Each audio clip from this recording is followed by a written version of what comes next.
Hey, what's going on, guys? It's Vinny Violence here with another Raw results from July 3rd, 2017.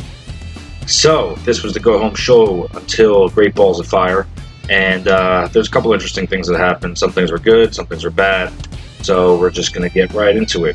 Opening segment was a montage of Enzo and Big Cass. I feel like they do this, they've been doing this the past couple weeks, and it breaks my heart every time to see Enzo and Cass break up. They're one of my favorite tag teams in NXT and WWE, and they never got to reach the tag team championship. But anyway, Enzo comes out after the montage of Cass attacking him, and he comes out to a huge ovation and says they're going to fight at Great Balls of Fire, the pay-per-view. He says everything that happened to him, the crowd was behind him, and Cass wasn't. Cass did not have his back. The smack talker Skywalker will never join the dark side. He also said that Cass is a 7-foot-tall catchphrase that he wrote. It was a long promo. He came back into the ring to give kind of an encore promo, which was weird. He should have just stopped. But it goes back to Cass watching backstage. Enzo is calling him a Cass hole.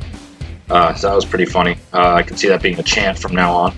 And Cass is watching in the back and says Enzo won't be walking after Great Balls of Fire, which then Enzo attacks him and it's broken up, and that is the end of the first segment. I'm looking at Great Balls of Fire for Enzo to have a little bit of fight in him, try not to give up, and Cass just demolishing him by the end of it.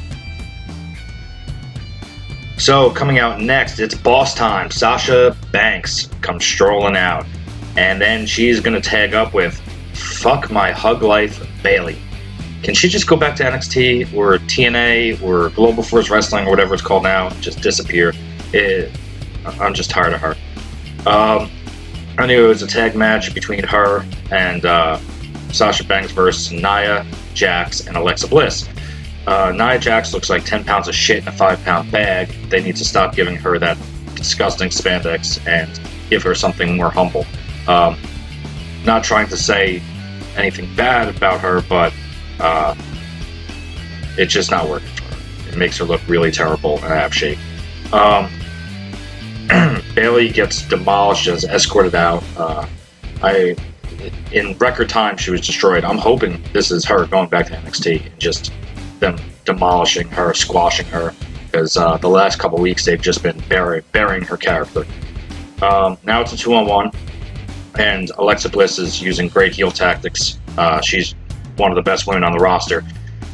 Somehow, Sasha Banks kicks Nia Jax off the apron, gets Little Miss Bliss in a bank statement, and taps her out for the win. Then we got a backstage segment with Kurt Angle and Braun Strowman. Strowman says that he wants competition by the end of tonight, and Angle says there's nobody that's going to fight him ahead of the pay-per-view. And Braun pretty much tells him, "You find competition, or I'm going to find an Angle." We're brought to another montage of Samoa Joe and Brock Lesnar. I feel that they do these montages a lot right before the pay-per-view, even though they show them right before their matches at the pay-per-view. It's kind of redundant, and it's just a way for them to build up momentum on the matches coming up. So it's Samoa Joe and Brock Lesnar, and the montage of them fighting back and forth. Samoa Joe choking out Brock Lesnar, and I'm thinking Samoa Joe might win. I think there's going to be a swerve coming here, but I guess we will wait to find out. Loser weight alert! We got Cedric Alexander versus Noam Dar, and Alexander wins despite Alicia Fox's interference. Once again, no one fucking cares about the loser weight. One of the most exciting segments on Raw is always Miz TV, aside from last week. This week he comes out with the Miztourage, which is still a stupid name, and he starts talking about last week's episode with LeVar Ball, and he's pretty much on the same page as me, saying LeVar Ball embarrassed himself, and it was just a really ridiculous segment, and I think The Miz is actually not scripted right here and showing his disdain for what happened last week. Anyway, he starts talking about Dean Ambrose too, and Dean Ambrose wasted potential, how he could have been something, and it just turned into a wacky, Dean Ambrose, and how Dean Ambrose was the champ and he caved under the pressure. So then Jackoff Dean Ambrose comes out. He sucks. And then Heath Slater comes out randomly telling everybody he's got kids and he wants an intercontinental shot. He's never held the title, singles title by himself. So Kurt Angle then comes out, and the crowd, of course, is chanting, "You suck! You suck!" Which is the best part about it, because Angle is like all smiles and just loves it. Right, so Kurt Angle announced it's going to be Miz versus Ambrose at Great Balls of Fire. But tonight will be Miz versus Slater for the title, which he already gave a spoiler alert that Miz isn't losing. Anyway, during the match, Miz split his pants. Rhino was wearing an "I'm with Heath" shirt, which was pretty hysterical. Ambrose was on the announce table, God knows why, and he says that the Miztourage and Great Balls of Fire are equally bad names, which I actually agree with him on. Miztourage beats down Rhino on ringside. Miz hits the skull-crushing finale. Miz wins. It was a pretty solid match. And Miz beats down Ambrose, and the Miztourage beats down Ambrose after the match, and I love it. I love seeing Dean Ambrose get his ass kicked by Miz and Miztourage every week. And I can't wait till Sunday when it happens. So now they show the Titus Brands backstage, and Titus O'Neil is talking to Apollo Crews and says that it is Apollo Crews' opportunity to show the world what he's made of by facing Braun Strowman. Crews doesn't look too happy because he knows that Strowman is going to destroy him. Apollo Crews can't lose is what Titus says, and they both start chanting, "Crews can't lose, Crews can't lose," but yeah, he will. Goldust comes out and shows the Shattered Truth movie, which was pretty much his own cameraman's angle of him beating down R-Truth last week. This is getting really, really boring. I'm hoping that this is a one-and-done match at Great Balls of Fire, because it's just redundant. Anyway, after the video, R-Truth is behind Goldust. Goldust gets attacked by R-Truth, and Goldust retreats. You got Kurt Angle in the back reading text messages, and then Sheamus and Cesaro show up and are informed that at Great Balls of Fire they will face the Hardy Boys in a 30-minute Iron Man match, which is pretty epic. Really think Cesaro is still going to win. Hopefully they'll start the Broken Hardys gimmick and storyline, but we'll see. Anyway, Cesaro just decides he wants to fight Finn Balor tonight for some reason. I guess just to get them both on TV. It's pretty lame. Oh yes, my favorite part of the night. Seth Rollins versus Kurt Hawkins again. Why?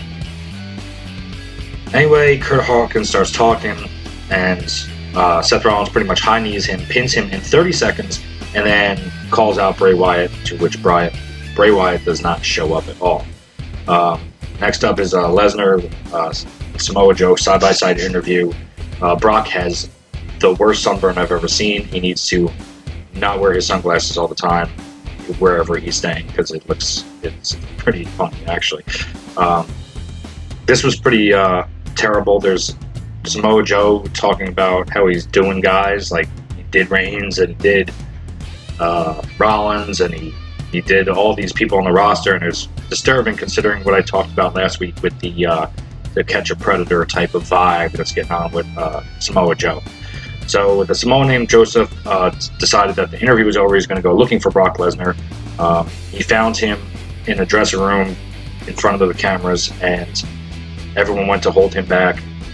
Big nothing burger, and that's how the segment. What do we have again? Another loser weight alert.